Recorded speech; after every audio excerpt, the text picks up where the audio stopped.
but thank all of you who are part of the medical community who are here today to help us to live into this eternal abundant life. Let us pray.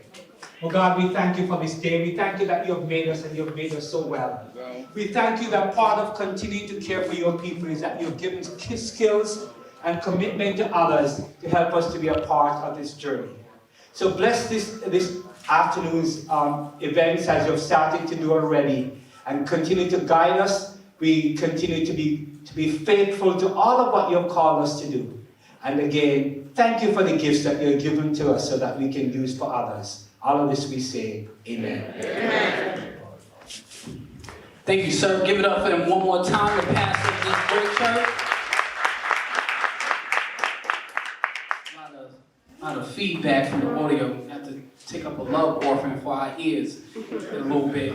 But I just want to take this opportunity to introduce myself. My name is Abraham Robinson. I am the clinical intake coordinator for the HERO, Healthy, Empowered, Resilient, and Open HERO Dad's Fatherhood Program that is run out of Montefiore. These are for all dads who are non-custodial, joint custodial, partial custody dads, or dads who are expecting a child. We service dads all across New York City, all 5 boroughs, as well as Long Island and New Jersey. So from relationship and parenting workshops, one-on-one parent coaching, career development, job placement, as well as connecting fathers to a host of wraparound services, that really empower the man so they can be the more present and consistent father for their children's lives. So in short, we give kids better dads.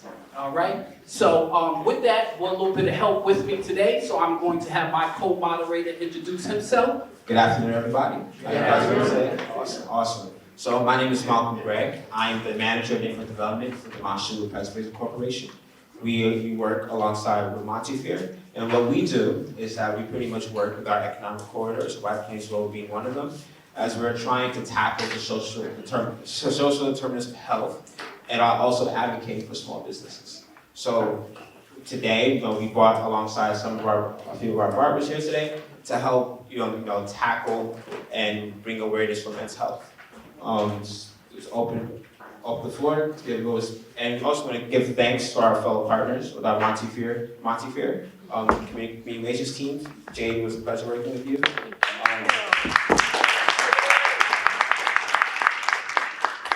I want to give a special shout out to Oni and BCHN.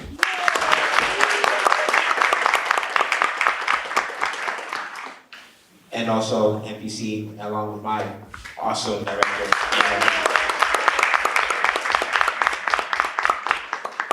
Now, as you notice in the background, we have our esteemed barbers, community barbers up here to give shape-ups for the gentlemen to have them looking good on the outside. A big part of this panel today, and with all the information that you're going to receive, will help shape you up in every other area of your life.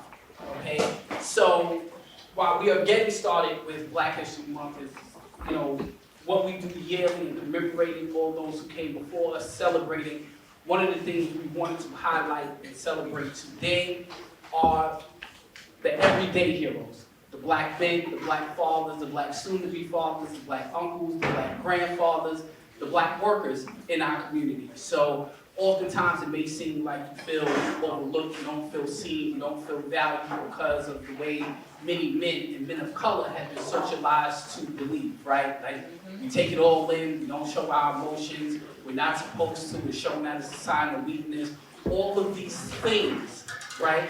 And so what we're doing today is understanding that this is not just to educate, this is not just to empower you, this is not just to inform you, but it's also to let you know that we love you, We love us, We love you. You guys have value. Everything that you do for your families and that you try to do for yourself every day. All right, so we're here to celebrate that. Now, without further ado, and again, if you're going to get a shape-up, please take advantage, get a shape-up. Getting haircuts no longer applies to me, all right? So, can't do that anymore. And without further ado, I am going to pass the mic and have these esteemed panelists introduce themselves. Thank you. Good afternoon. My name is Dr. Robert L. Plummer. I'm the Chief of General Surgery at the Wakefield Division of Montefiore, right here at 233rd Street. Just to give you a little background, I'm born and raised right here in the Bronx. Born in the old Lincoln Hospital, I went to Cardinal Hayes High School, graduated from Lehman College, so I'm actually, this is my community. Born and raised in, and this is an excellent forum to bring out our black men and women in our community to be exposed to some of the resources from Montefiore Einstein. So it's just a pleasure to be here. And I will pass the mic, otherwise I will.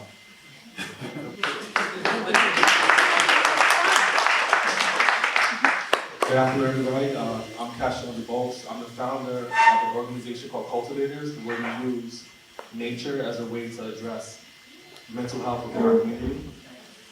I currently work with various schools here in the Bronx, and the goal is that I believe that nature is a way that can address our mental health, whether it's walking through parks, gardening, things like that. So I'm just here to kind of show some of the work and kind of explain some of the things that I've been doing. A little bit about, from New York, born in Brooklyn, but I lived in the Bronx for 10 years. Husband, father too, and I'm a big champion of mental health. I go to therapy. I tell people if they can, get you a therapist if you can, and I'm just a big advocate of it. So thank you all for having me be here today.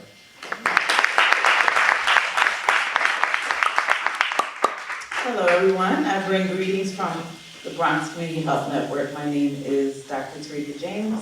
I'm a family physician and also the Chief Medical Officer for Bronx Community Health Network. And it is, even though I'm not from the Bronx, I love the Bronx because it's a community like where I came from in Philadelphia, and that's where I'm from.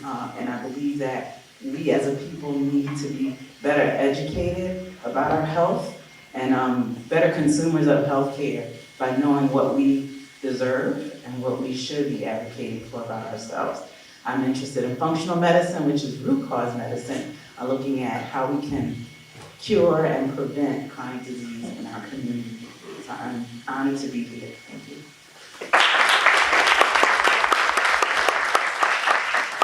Hi, good afternoon, everyone. My name is Dr. Annette Grother, and I'm a fourth-year medical resident at Sherry Ryan Ability Lab, coming from Chicago. So thank you so much for welcoming me here. I'm someone who's extremely passionate about self-improvement, self-empowerment, and I think that all starts with our health and how we feel. And for that reason, I actually started an organization that partners with our barbers to empower our communities, learn about our own health, how we can advocate for ourselves when we are faced with medical conditions or concerns, and how we can find resources in our own communities to help lift each other up. So we're located all over the country. We're actually in Miami, we're in Chicago, we're in North Carolina, we're all over, and hopefully, looking for partners in the Bronx as well. So I'm really excited to be here and to be able to talk to you about, how we can help each other to be better versions of ourselves.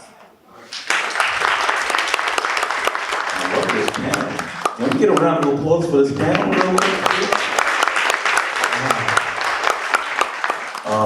My name is Cornell, also known as DJ Whatever. I'm a DJ here in New York on Power 105.1. I DJ for the New York Mets. I'm also the founder of the Whatever It Takes DJ Academy. And I see I have a lot in common. I also was born in Lincoln Hospital, also graduated from Cardinal Hayes High School. I also see a gentleman with a Phi Beta Sigma shirt on. I'm a Sigma. So I have a lot in common with a bunch of people in here. I said I'm from the Bronx here. I'm born in Lincoln and went to Hayes, I'm from the Bronx. But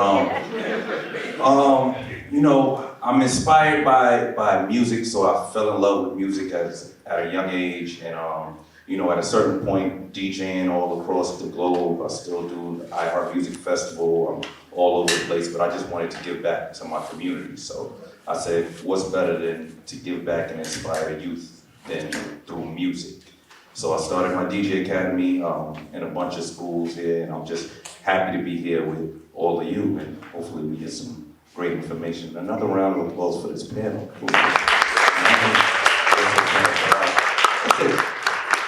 That's all about me, real simple. Awesome, thank you so much. This panel has a lot of black excellence in it, a lot of black magic here, and there's no better way to kick off this month, this Black History Month. Just want to remind everybody this will be an interactive and a collaborative conversation about Black men's health and how we can further this conversation along. So at some point, we will reach out to you guys for questions so we can answer a lot of your concerns and figure out how can we find solutions to this issue. So to start off, the first question that I have, maybe a thought-provoking question, is in one word, how would you describe Black men's health? I just have the microphone, so how would I describe Black men's health? I would describe it as super important, and I would describe it as something that we all need to be on top of. For me, personally, I mentioned that I'm a DJ. I got involved with being on top of my health from having high blood pressure and ended up in the hospital and, living that DJ life, eating McDonald's every night, leaving the club and things of that sort. I didn't realize the damage I was putting on my body. So now, I'm at the doctor's. My people over here, they were just talking to me about, see, they thought I was lying, right? First, you can admit it, they asked me what was my PSA level and did I get my test for the prostate and all of that. And they thought I was telling them a lie. I said, yeah, I just did it in January. In fact, I pulled up my results for them and showed it to them. They were like, wow, you're the first person that hasn't lied to us. So, it just made me be on point with it and making sure that I'm getting my checkups. So, for Black men, I think it's extremely important. And as I joked with them over there earlier, I feel like us as Black men, we don't go to the doctor. Our heads have to be falling off for us to go to the doctor. Not realizing that a lot of times if we go and we get, screened, and a lot of this stuff is preventative, a lot of the problems that we're having. So, I also didn't, and that also led to me now being one of the spokespeople for Metro Plus Health here in New York. There's commercials running all over the city with me, speaking about my story, how I got involved with being on top of my health. So, to answer that question, I think we need to be on point and we need to get checked, and get screened, and get looked at so that we can prevent, the big problems that happen. So I learned my lesson. I'm on that.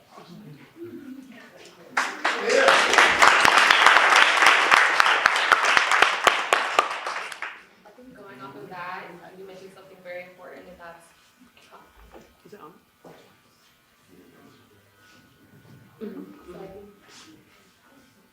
going off of that, you mentioned something very important, and that's conversation. And so I'm really happy, looking across this crowd, that everyone is out here to talk about their health, because I think, as you mentioned, it's so common that people have these experiences. They have high blood pressure, they have had an experience where they were hospitalized or had a family member who had a stroke. And so it's so common, and I think that we don't talk about it enough. And through hearing about other people's experiences, I think, we're able to educate ourselves, we're able to see that, it's not something wrong with us, it's we need access to information, we need to be talking about this, we need to be, promoting our friends and our families and encouraging them to go get checked up. And so I think my word would be conversation.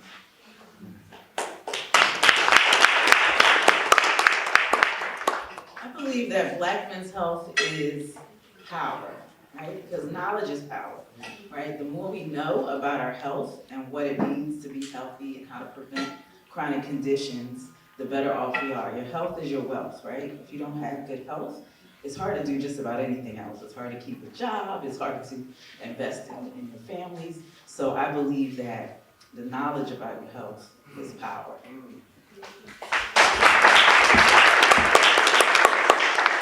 I would say for me, it's neglected. I was happy when I was asked to be a part of this panel because it opens up the space to have a conversation about our mental health. But I often speak to colleagues and people in passing, and often our health is often pushed to the back burner. I know that often when we're husbands and dads and uncles and things like that, we're often the rock of the family, and sometimes we often put that behind and take care of everybody else. So I was happy when I heard that we were having an event like this in our community, because it does open up the space for people to have these conversations and be able to get some information and kind of remove some of the stigmatism behind, going to get checked and going to the doctor and addressing those different things. So I would say neglected, but I am happy that we're having this because it does open up that space.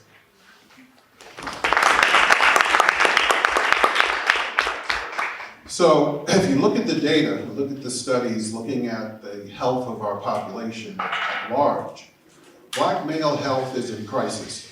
It's in crisis mode right now across the country.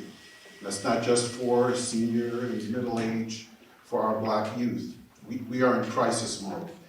This forum gives us an opportunity to actually, one, allow information dissemination, education, and allow for navigation of the medical system. Unfortunately, as was mentioned by every panelist here, there's been hesitancy for the Black male to go to his primary care physician, to get a rectal exam, to do the prostate exam, to get colonoscopy. As a surgeon, one of the things that I deal with basically on a daily basis, colorectal cancer, of course, something that we deal with. We do prostate cancer, we deal with. We deal with a lot of other issues that affect Black men at a higher proportion than the general population. So hypertension, diabetes, heart disease, end-stage renal failure.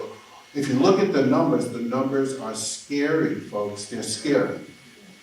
And if you take into account our youth that are at risk, when you look in our emergency rooms at Jacoby, if you look at Lincoln Hospital, it's our Black youth that are coming in, 14, 15, 16 years old, gunshot wounds, kids involved in gangs, they're involved in drug abuse. Now, a lot of us in this panel right here are trying to do something in the community to address all of these things. But I will tell you, as far as health in particular, health is something that we have to take as a absolute emergent activity with regards to reaching out to your primary care physician, looking at the resources we have here, and access what we have available. Montefiore Einstein is a tremendous resource, tremendous resource. You're looking at a 5-hospital network with a tremendous outpatient resource that can address the hypertension, the diabetes, the heart disease, the prostate cancer, the colorectal cancer, breast cancer for women. They're tremendous resources, but unfortunately in our community, people don't have access from the standpoint of navigating the system, one, and then you have to look at the issue of insurance and not being able to access the system because of insurance issues. But the hesitancy in the Black male population is something that's historic. Black men, as was mentioned by everyone here, are hesitant to go to see their doctor. They're working, they're providing for their family, they don't want to take time off from work. We see this every day. Horror stories that men won't take time off from work to get their colonoscopy until their colon cancer is stage 4, uncurable. Where you have patients who have prostate cancer, they don't get those addressed. The hypertension, they don't address it until their kidneys fail because they won't take time off because of the fact that they're the main providers in their families. And these studies are here, looking at, now everyone is looking at social determinants of health and how it affects our health. We are really the ones who are really paying the price, the cost for these social determinants of health because we are in the poorest group socioeconomically. Dr. Plumber, can you define social determinants of health? The term social determinants of health mean that based on your income level, your zip code where you live, your environment, it actually can predict what your level of healthiness, let's say, is. So I know that if you live in Forest House Projects, right? Okay, where I went to school right down the block, that you're at risk from the standpoint of hypertension, diabetes, and heart disease at a much higher rate than everybody else across the country. Not just that, our youth that are in those projects are at risk of dying at an earlier age. So when you think of social determinants of health, think of the trauma and the violence in our community. And it's not just violence, fighting violence. It's not just that. It's the environment that we're living in creates a very, very difficult system for you to actually take care of yourself, your personal well-being. You've got to feed your children. You've got to make sure your children get to school. You have single parents trying to take care of their children. The social determinants of health impact your ability to care for self because of your living and social structure.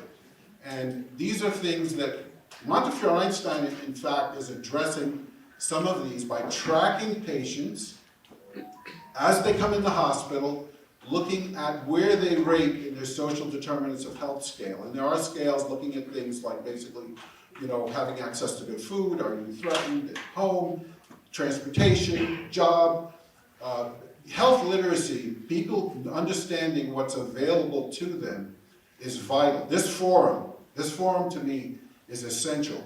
This should be duplicated, in my opinion, and I grew up here, okay? This should be duplicated in every church in the Bronx, Harlem, Brooklyn, Manhattan. This is the type of thing.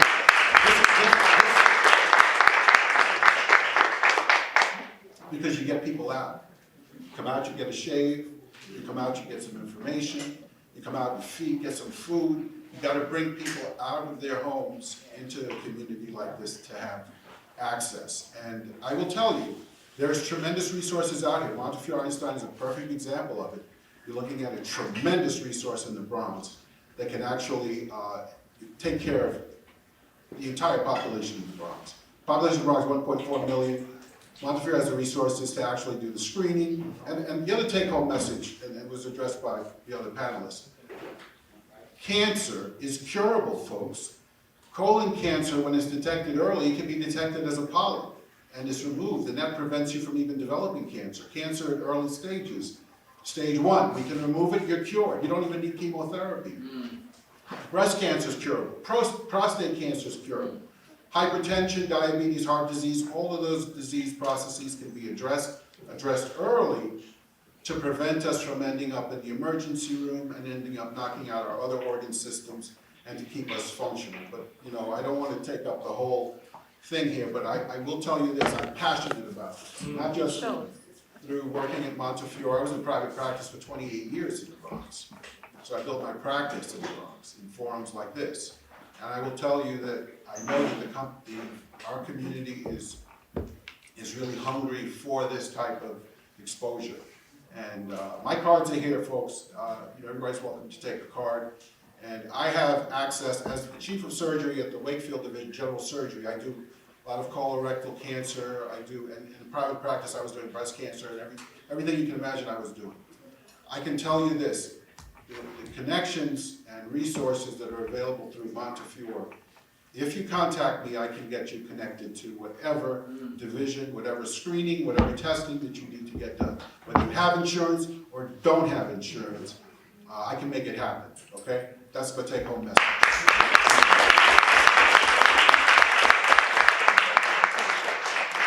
Thank you, everyone. Just a quick reminder, please put your phones on mute or on silent so we have this very important conversation. Okay. Just to segue, which is perfect, Dr. Palmer, you're going to help me segue right into my next question, all right, where my question is regarding mental health, right? And so the thing is, when you hear mental health, it has a very negative connotation to it, right? The way it's kind of always been socialized and passed down. But the thing to point out is that mental health is physical health, right? Because it shows up in our everyday lives and everything we do. And when you think of people of color, for example, right, you think of our experience in this country, AKA how we got here, right? So if you've read all throughout history, from the first slaves coming here to Jim Crow, segregation, everything as it relates to now, the one thing that has never been written about, talked about, because it never happened, is trauma. It's also therapy. That's what I meant to say. It was therapy. So if you saw your husband being hanged, okay, during slavery, you didn't have therapy for that. You had to go back into the house, take care of kids, take care of the master's kids, so on and so forth. And so it just created this intergenerational conflict that still passes down to this day, and it shows up in different ways, right? So again, when we say mental health is physical health is not separate from physical health, because there's so many stresses that impact you mentally that also end up impacting you physically. Your environment, your culture, your traumas, all these things play a role. So I hope the take home today is that it all connects, all right? So with that being said, one of the things I want to ask is, how important do you all think mental health and well-being is in the Black community? Extremely important. I can't stress enough how blessed I was to be introduced to therapy. When there was a time where I didn't know where else to go and I was going through things. There's only so much you can unload on your friends and family, people that you're around. But when you get somebody who is clinically trained to address why you're reacting to why you're reacting to the way that you're reacting to things, and be able to kind of like uncover and dig into some of that, like that's extremely important. Like I go to therapy like every 2 weeks. Like every 2 weeks, I have a scheduled call with my therapist. And we look back at my childhood and we're trying to figure out why do I react to certain things. So now as I'm moving around through life, I can see myself kind of like stopping in that moment, right? So instead of being an overthinker, like I'm an overthinker, I think about everything. Like even walking up here, I was like, what am I gonna say on this panel? You know, are they gonna get the message? Am I gonna be boring? Like those things are going through my head, but my therapist was able to show me like I'm an overthinker because of the way I grew up and some of the things that I've seen and some of the things that I did. So I can't stress enough, and I'm often been like an advocate, like in a way where I'll just share my story, right? Like I speak about going to therapy, like I was speaking about the New York Knicks. Like that's how passionate I am. Like Knicks will put you in therapy, boy. No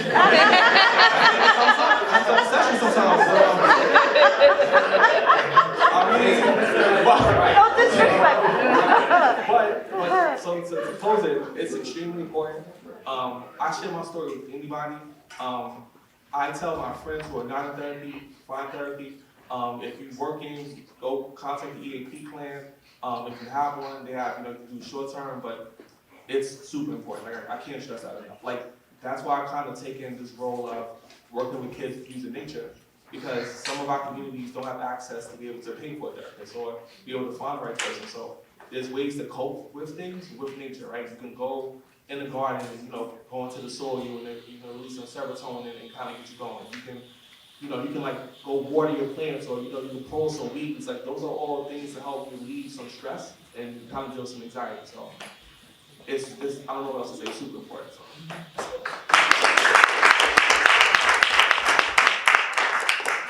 I echo those sentiments. Your mental health is so important. It actually controls how you take care of the rest of your body. When you have problems with stress and depression and anxiety, you cannot focus enough to even remember to do the things that are critical to your health. So your mental health actually guides the rest of the body. We're going to have a new health center right next door, across the parking lot, for Bronx Community Health Network. And in there we will have primary care, mental health services, dental, podiatry, you name it, so that you can take care of all your primary health care needs, including mental health. But one thing that's little known is also that your mental health is actually controlled by your gut. Your microbiome, the bacteria that live in your gut, actually play a role in your mental health. And so having a balanced nutrition, balanced vitamins and supplements in your body actually can help recalibrate your mental health. I think that people need to start talking about it. I believe that in the Black community, we've kind of stayed quiet about mental health because it has so much stigma tied to it. But I think the more we bring it to the forefront, the more people will be aware enough to ask for help. It's very simple to get help. There's some screeners that are only 2 questions just to see if you have any signs of depression. And all those things happen in the primary care space. So going in to see your doctor, make sure they're also screening you for mental health conditions as well. And if you're experiencing something, say something, right? It's not okay to be silent, but it is okay to ask for help.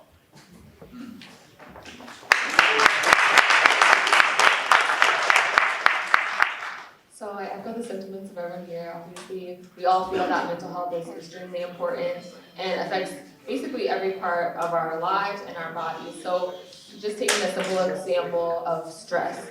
Stress causes increases in stress hormones such as cortisol, and those hormones will affect everything. It will affect autoimmune diseases, it will affect your blood pressure, it will affect manifestations of cancer. So if you think about just such a simple thing as being stressed out and having that be a chronic state and something you experience constantly, it can affect every part of your body. And that's a challenge, right? Because we're stressed out by everything. Like I want to turn on the news, I'm like, okay, gotta turn this off. So it is really important to reach out and to try to find resources, because we can learn skills, we can learn coping mechanisms, but it is something that we have to be really intentional about. And so I really appreciate that there's a lot of programs here that are focused and emphasize mental health. And so I hope that you take the message that there are resources for you, and by saying something, you know, maybe someone will have something that you can use, or a coping skill, or maybe even your friends have something that they've tried. So speaking about it, I think is so important. So I really hope that, you know, this opens up a little bit of conversation about mental health. And I agree with what everybody up here said. I feel like, just speaking honestly, it's only been within the last 6 months to a year that I realized that I need to find a good therapist. So maybe I'll speak with a few of y'all about that. And, you know, I think what me running, because I'm so busy, right? So sometimes you're so busy, you're traveling, you're working, you're making money, that you don't sit there and realize that you've dealt with certain traumas. It's only recently that I realized, like, the death of my dad when I was 12 years old was a trauma that I still have. Or the death of my grandmother 2 years ago, and my grandmother was my heart. That's a trauma that I have, that I should speak with somebody about, and need to speak with somebody about, and can't just have it covered up by my super busy schedule. So, you know, I agree with what everybody up here said. I think we all need to, if we don't have a good therapist, find one, because our mental health is extremely important. Thank you for that. And before I have my segue into the next question, I think what we're getting at here is understanding that, again, as men, many of the ways we've been socialized is like, well, you know, if you feel in the way, don't talk about it, right? The whole thing is to man up, right? Deal with it, you know. But the reality is this: you can't cure a thing by saying it isn't there, right? And so there's this African proverb that says, "The lion's story will never be known as long as the hunter is the one that gets to tell it." Right? So for us as men, for us as black men, part of that is taking back our power, understanding that our vulnerability is actually a strength, it's not a weakness. Right? Reaching out to speak to someone and connect with other people helps you. And if it helps you, it's going to help others around you, because mental health, particularly in the black community, it shows up in different ways. Right? So sometimes for black women, for example, depression can actually show up in the form of overachieving. So they do a lot. They really get at it, you know, but it could be a symptom of a larger problem. So it just shows up in different ways. And again, in this journey of life, with everything that we have to deal with in our experience on a normal day, we need help, okay? And it is okay to do that. So, my man, I'll throw it to you. I didn't get a chance to comment on the mental health. And we were talking about social determinants of health and realizing that we are an at-risk population, just socioeconomically, and we're the environments that we're living. So black males and women are really at risk from the standpoint of mental breaks, mental stress, and stress was discussed, and it is a two-way street, in fact, with the hypertension, diabetes, and heart disease that result from the cortisol and the hormone deregulation that occurs when you're living a life under stress. I think one of the key things that we have to realize, since we are a population at risk, because we're living in a stressful environment, that it's important to talk, as has been mentioned. Speak to your primary care physician if you can, or speak even to your friends, and let people realize, you know, the circumstances that you're dealing with. And outreach forums like this, and outreach and connect with different types of organizations that can give you help. Very, very important. Thank you. I want to put a brief pause in this conversation real quick. Whoever's car has a license plate MD62359, your hazard lights are on. Don't want you to lose your battery. Stress. It's backup Okay. Oh, yes, and who else next with a haircut? Jonathan Sylvan. You're next up. You went like 10 minutes ago? You get a haircut. Okay. Shaking up your scalp?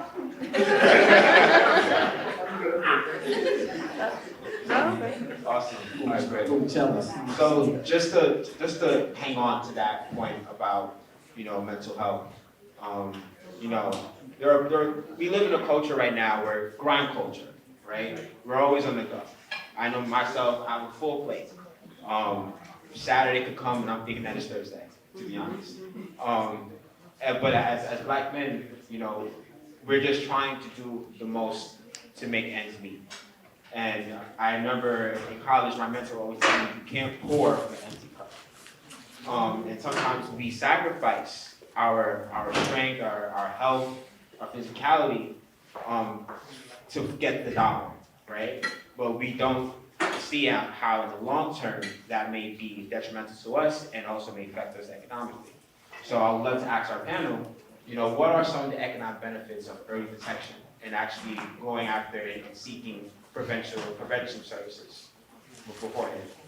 Well, I touched on it briefly, but from the standpoint of looking at your longevity, okay, you have a family, you have children, you want to be able to see your children grow up into adulthood. You want to attend your daughter's wedding, your son's wedding, and their graduation from college, and move on.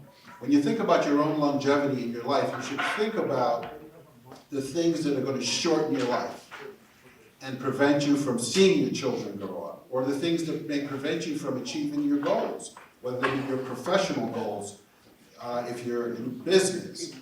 You have to realize, if you're not healthy, if you don't take care of yourself, you can't actually go on beyond a certain period of time. There are things that will work against and cut your life short. Serious things will cut your life short. Hypertension, diabetes, heart disease, cancer, cut your life short. There are people that don't live into their 50s, 60s. They don't see their children grow up because they didn't take care of themselves and end up with cancer that's stage 4, at that point incurable, and then unfortunately cut their lives short. Same thing with hypertension, diabetes, and heart disease. So I think what we have to look at it from the standpoint of longevity, wanting to live into your senior years and wanting to achieve all of your goals in life, whether it be work-related, economic, you want to make money, or everything that you want to do in life. You have to be healthy. You have to be healthy to perform, to get up every morning, to go out there and hit the pavement, right? Hit the job, and to hustle. You've got to be healthy. And from the standpoint of taking care of yourself, the motivation should be, I want to be in the best possible shape that I can be. Just like the athlete who's preparing for a game or for any activity, you have to be in good shape. And the way we can do this is with preventive care. Address those things that can be treated early and cured, or controlled, for that matter.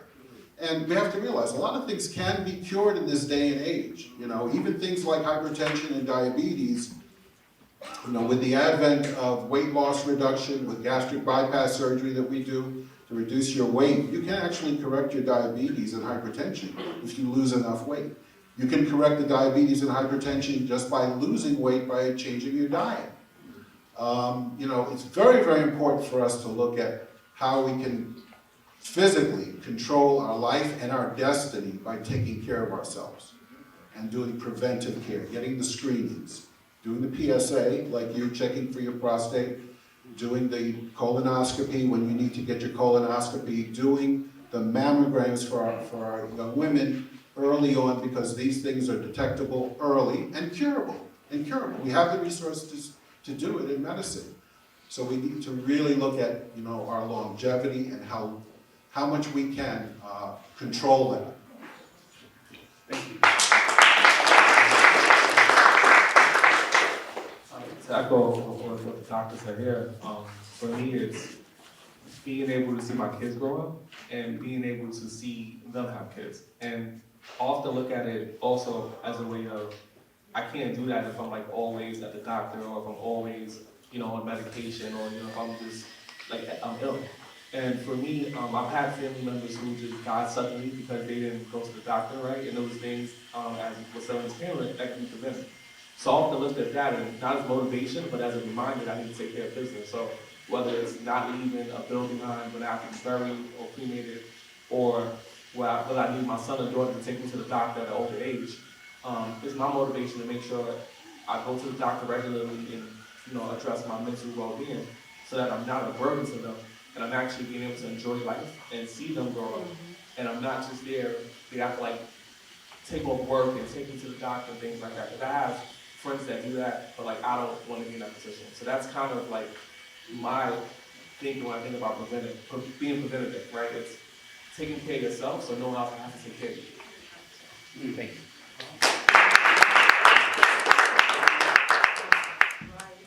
I agree with everything you said. It's also society as a whole is taking on more healthcare costs, right? Because we are spending so much time in emergency rooms and urgent care centers and, just creating costs because we have to be on so many medications. It's making the cost of care higher and higher in this country unnecessarily. So I agree with what everyone else said. You want to be more productive, being able to work longer working years in your life by being healthier. You want to be able to have more time for your family life and taking care of those who you love. But you can't do that if you don't have basic good health. Because your focus is just shifted to taking care of yourself to make sure you can do that.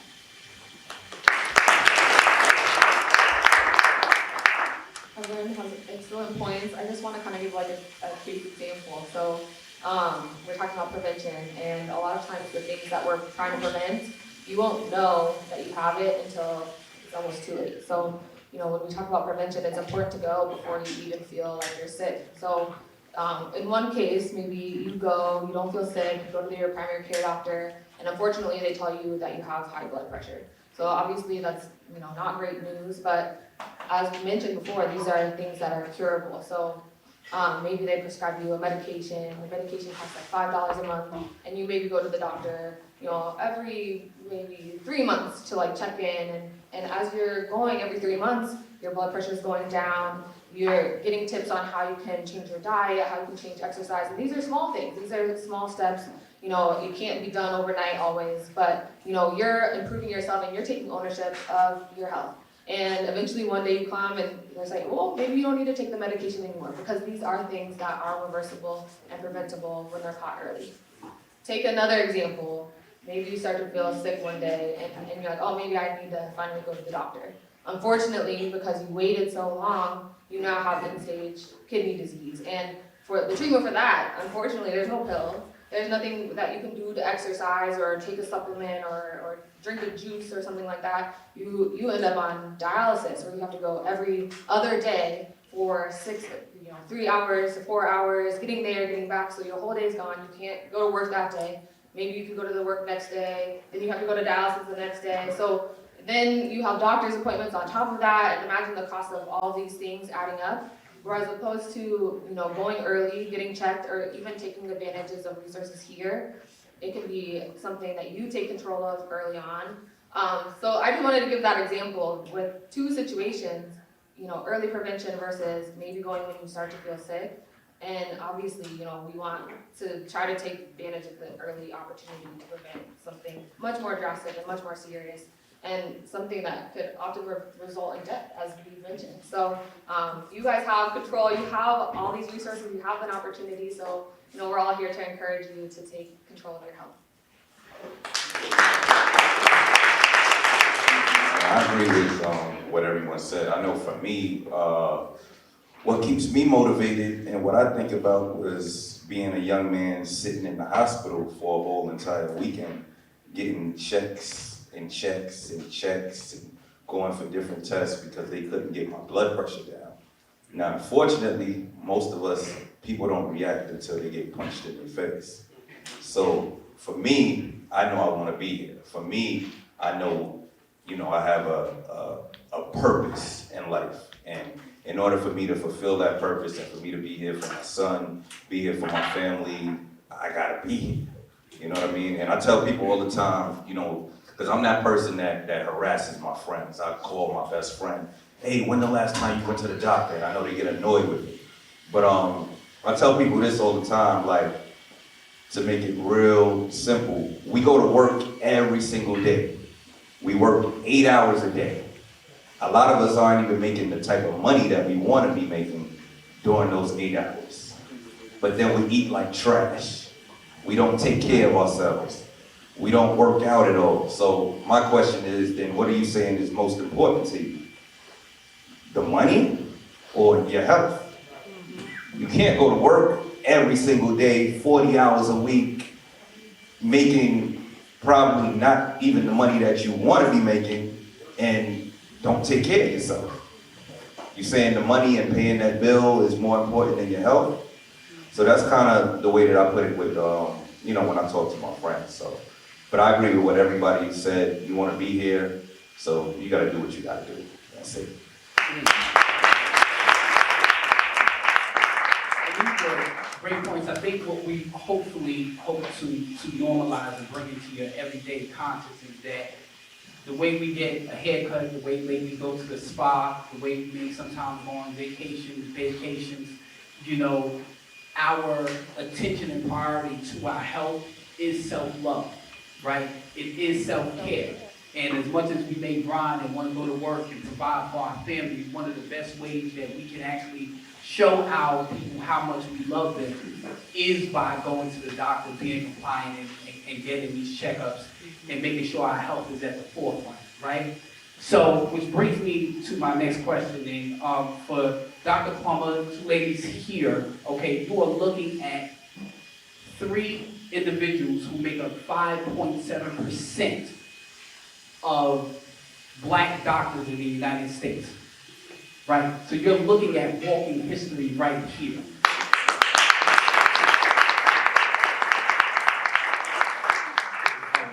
Shout out to my man over there. Yeah, can you announce Dr. Robert Plummer Jr., Who is- that's my son. This is the son? Please announce him. So this is Denzel and that's John. Hey, listen, man. Listen, Black excellence. I'm gonna have to have you get up, introduce yourself. Yes, Denzel should be on the panel too, right? Yes, introduce Yes, yourself. Denzel Come Jr. on. The next generation.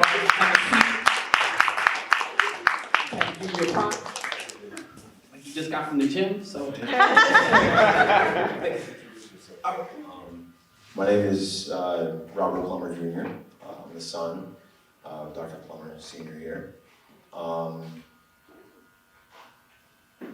a surgery resident at Montefiore.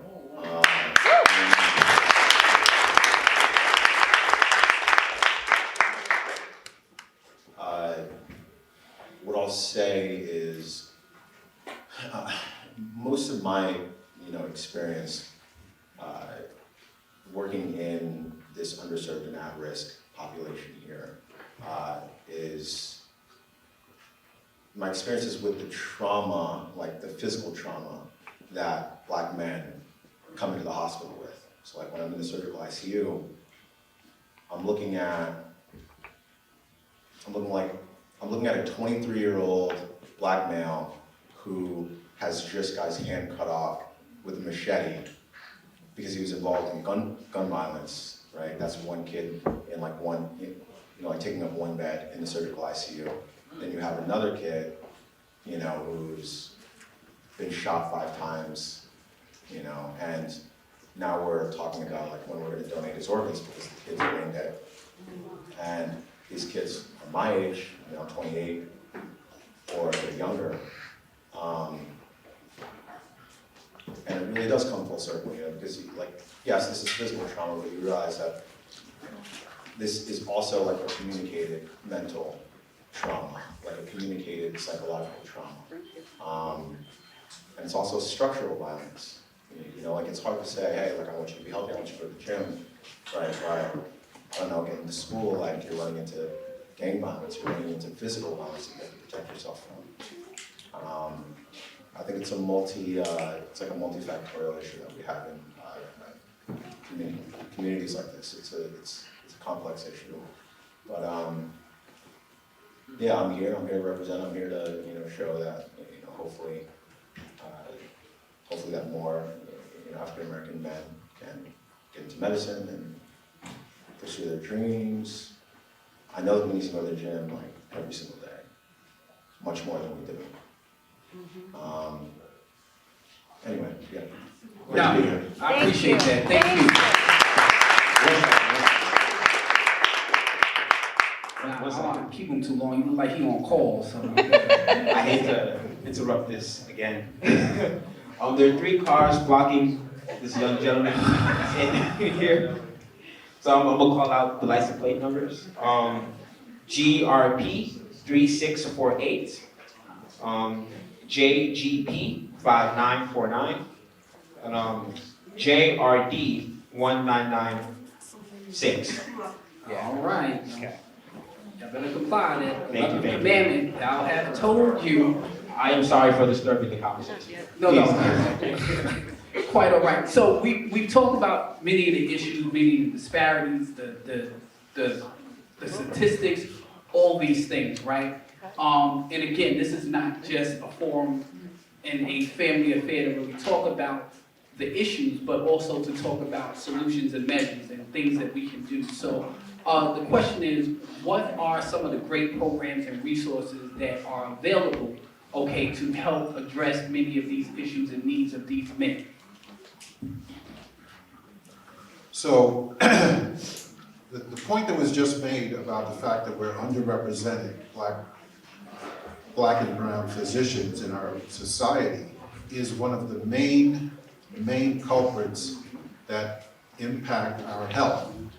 Studies have shown that when patients are taking care of a doctor who identifies with them, it's from their community, black and brown doctors taking care of black and brown patients, that if you look at those patients' health care and look at their outcomes, they're better. The patients are more compliant, they take their medication.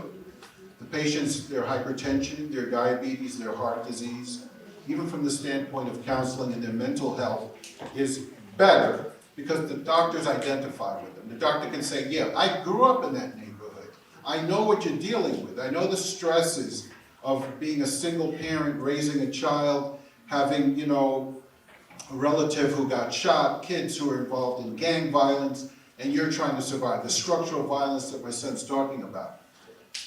When you have a physician who actually can understand that, and actually talk to you about how to navigate the system, in spite of all of the shortcomings, financial, etc. Those are the doctors who actually can make sure that you get your medication. And even if it has to call the pharmacy, whatever, insurance companies, they can make sure that you get your medication, and they'll stay on top of you. And when they call you, you relate to those physicians more like family than actually someone who doesn't really understand anything about you, doesn't understand your culture, and actually, for the most part, talks down to you and is condescending in the office. So you have no relationship with those physicians. So to me, the way to address this is what we have to do, and what I have personally done. My son, a doctor. I have a daughter, a doctor. We need black and brown doctors taking care of our community. We know that we can improve the health of our community if we're represented. If there are enough of us in our community taking care of our patients, they will do better. Studies have, statistically, it's been shown. Papers have been written on this. So we know we have to take control of our community as a black physician. I'm sure the other panelists feel the same way, passionate about this. Take control of our community, identify with our community, and address the needs of our community, which are unique. But you wouldn't understand it if you grew up in Iowa, or if you're from India or Asia, and you don't know anything about the Bronx and the social pressures and structural trauma that people are dealing with every single waking day. So we have to have more representation. It's important. And what I'm doing specifically, let me just talk about that. I'm involved in programs, mentoring programs at Einstein, with mentoring in medicine, with the Einstein Enrichment Program. I'm also on the board of the the Westchester Bronx Society of Black Physicians, which is a branch of the NMA. We are specifically looking at developing programs, after-school programs, starting with kids, middle school. You have to start early. Middle school, high school kids, get them involved in the sciences, get them involved and interested in healthcare. It's allied healthcare, doesn't have to be, everybody doesn't have to be a doctor. There's nursing, okay? They're basically PAs, physician assistants. There's a whole multitude of areas within the hospital system and the healthcare network. Psychiatry, psychology, social work. There's so many areas where we need representation. But it's important for us to show our children at an early age, and that's one of the things that we're doing in a couple of different schools, get them exposed early to see that those dreams can be reached and how to navigate the system and excel. So it's on us. It's on us to make our children aware of these opportunities and to make us represented. Awesome. Thank you. I think another issue for the Black community is also having access to healthcare, right? Having access to resources when you don't have insurance. That's a big problem. We have a lot of undocumented immigrants in this country, more every day, but they need access to affordable healthcare. And so the federally qualified health system is a network of community health centers all over the country, not just here in New York, but they're designed to meet the needs of the community, the health of the community, for anybody, regardless of their ability to pay. They have a sliding fee scale, meaning they look at your household income and your family size, and they make a determination of a nominal fee, so that healthcare is affordable for everyone, right? That is socialized medicine as best as we can get it in the United States. And so Bronx Community Health Network has a whole network of federally qualified health centers that provide care to people, whether you have insurance or you don't, so that you don't have access issues, so that you can be seen by doctors who look like you and who understand your culture and your habits and things of that nature. Because I do think having doctors that look like us makes patients even feel more comfortable to truly share what's going on with them at home. They don't think you can understand, their position in life. They're not even going to tell the doctor necessarily what's truly going on at home, what herbs the grandmother told them to take, what teas they brew and take instead of taking their medication. Because of that unspoken stigma that exists in healthcare, people tend not to give themselves the best opportunity by sharing the truth about their health outcomes and their health situations. So I agree, we need more doctors. And so having training programs in health center networks where doctors learning allied health professionals can come to train, and having access to research opportunities where we can be a part of clinical trials so that the treatments really do speak to our health needs. I think all of those things are important, and those are the things we're working on at the Bronx Community Health Network.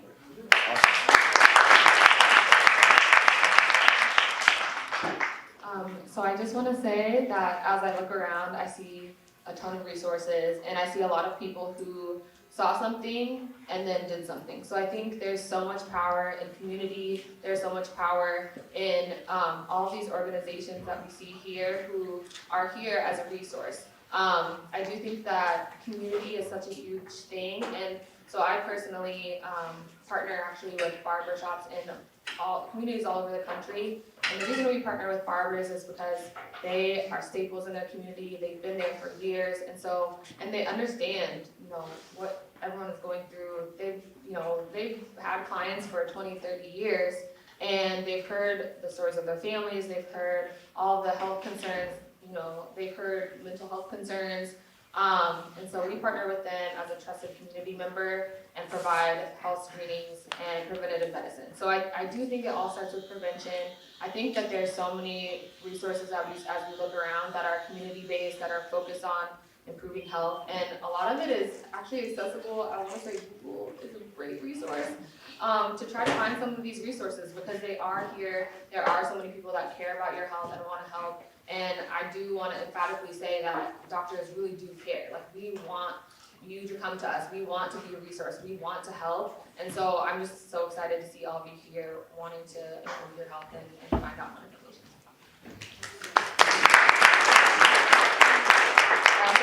quick shout out to another Black doctor over here. We could give her a round of applause. What's your name? Stephanie. Thank you for coming today.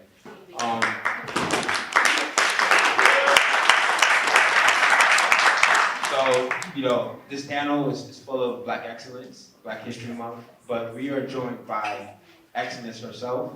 We are joined by a first in this borough, right? And I kind of call her my boss a little bit because I am a community board member and she appointed me. So I definitely want to give a special shout out to our Madam Borough President, Vanessa L. Gibson.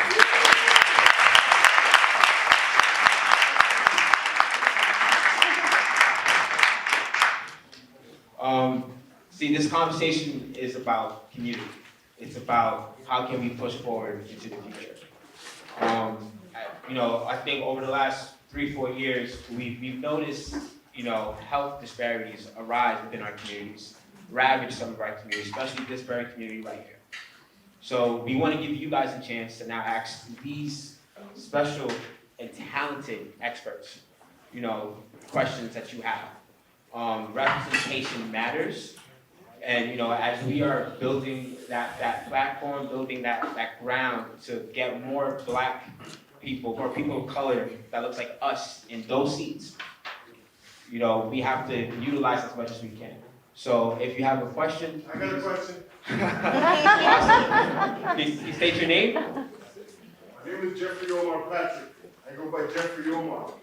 Okay, Jeffrey. I'm the NAACP Health Committee Chair. I'm here with my president, Brother Beckett. He's in the back right there. Brother Chin, I want to thank you for having us at this location. I'm not from this church. I'm from Bronx, Bethany. Our pastor's over there. Pastor Andy's right there. So, I just got to say that, when I think about the trauma we've been through for hundreds of years and not been treated, right? It makes me kind of uneasy when I deal with certain people and certain things. I wanted us to get this through our head that we are now on a trajectory where we're not going to leave anyone out from our community anymore.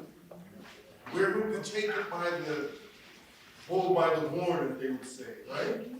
And it's time for us to really focus on what we need to do. With that said, I would like for our panelists to tell us how important is sleep. I can get around it.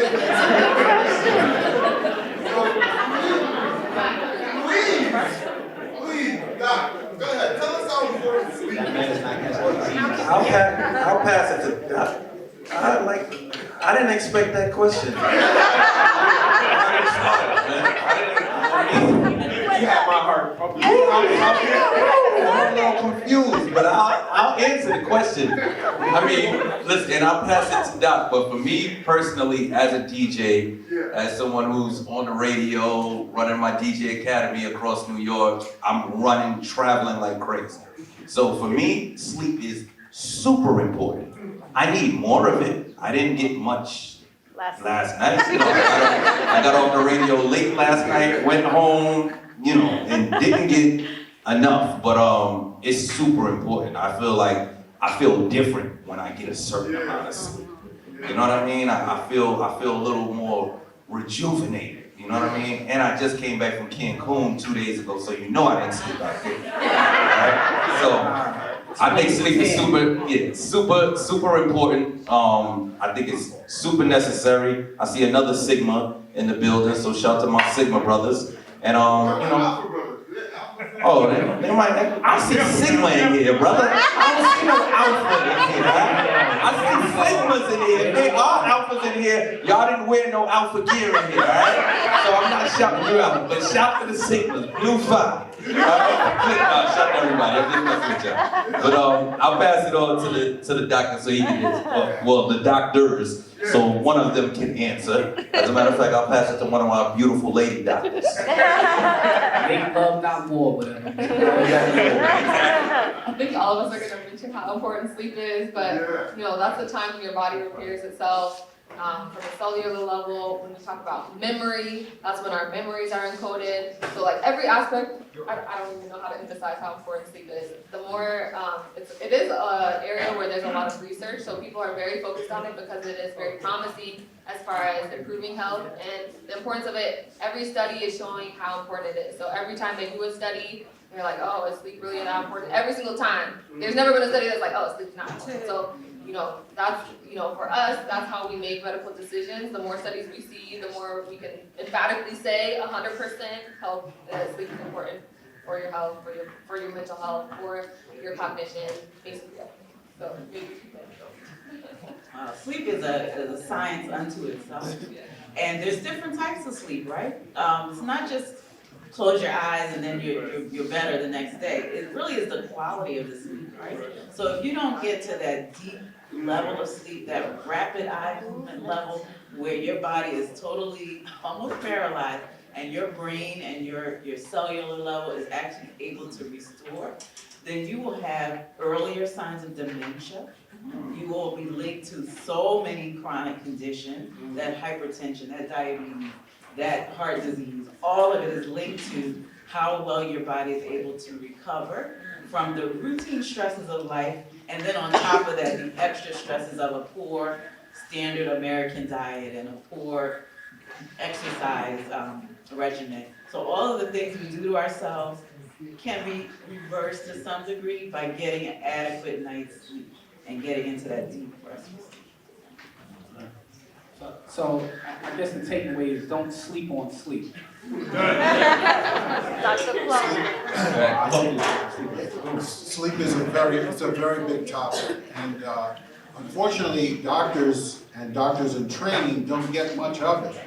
Because in the process of training, basically what we're doing is developing a high tolerance to sleep deprivation.